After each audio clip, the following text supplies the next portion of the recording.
Question था उसके लिए, अगर उसे तरीके मतलब थोड़ा बहुत भी अगर केमिकल इक्विलिब्रियम आता होगा।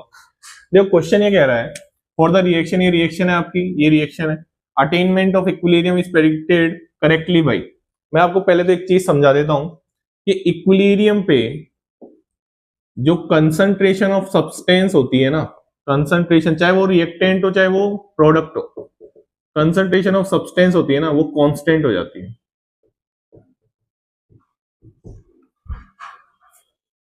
बात समझ में आ रही है?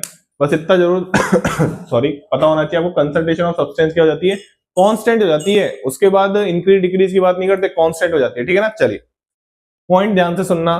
सर सारे ग्राफों में कांस्टेंट ही नजर आ रहा है हमको, मतलब सारे ग्राफों में देखो इक्विलिब्रियम तो आ रहा है, इक्विलिब्रियम तो आ रहा है, इक्विलिब्रियम तो आ रहा है, इक्विलिब्रियम तो आ रहा है। सर ये जो ग्राफ दे रखे हैं वो कंसंट्रेशन वर्सेस टाइम के हैं, ये जरूर खुली आंखों से देख लेना भाई, खुली आंखों से देख लेना,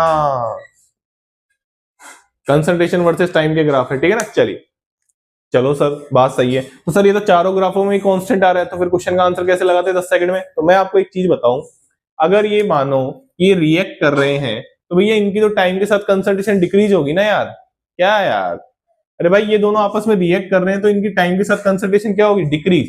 तो मैं ऐसे बोल सकता हूं concentration of reactant, concentration of reactant decreases with time. और अगर ये आपस में रिएक्ट कर रहे हैं इनकी कंसंट्रेशन डिक्रीज हो रही होगी तो उस प्रोडक्ट की क्या हो रही होगी? Concentration of product increases with time.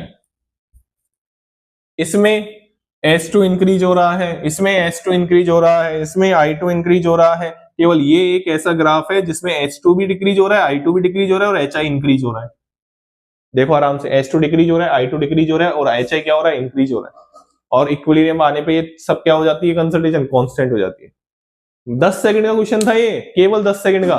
ये आपको पता होना चाहिए था। ऑब्वियसली पता होता है यार बच्चों को कि टाइम के साथ रिएक्टेंट की कंसंट्रेशन कम होती है, प्रोडक्ट की कंसंट्रेशन इंक्रीज होती है। बात समझ में आ गई? 10 सेकंड का आंसर। आप इसमें एक कंफ्यूजन होता है, मैं बता देता हूं कि जो एट इक्विलिब्रियम पे होता है ना वो रेट कांस्टेंट सॉरी, जो रेट ऑफ फॉरवर्ड है और रेट ऑफ बैकवर्ड है वो सेम होनी चाहिए। मतलब अगर इक्विलिब्रियम का यहाँ पे अगर रेट होता ना, यहाँ पे अगर रेट होता, अगर हम रेट की बात करते हैं टाइम के साथ, तो रेट इक्विलिब्रियम पे सेम ही होनी चाहिए थी। कांस्टेंट की तो बात ही नहीं करते हम, वो तो सेम ही होगी। उसके बाद तो कांस्टेंट होना ही है, सेम हो गई ना। तो यहाँ पे अगर हम बात करें तो यहाँ पे अगर रेट की बात होगी तो ये ग्राफ केवल ये वाला ही सही है, क्योंकि रेट ऑफ फॉरवर्ड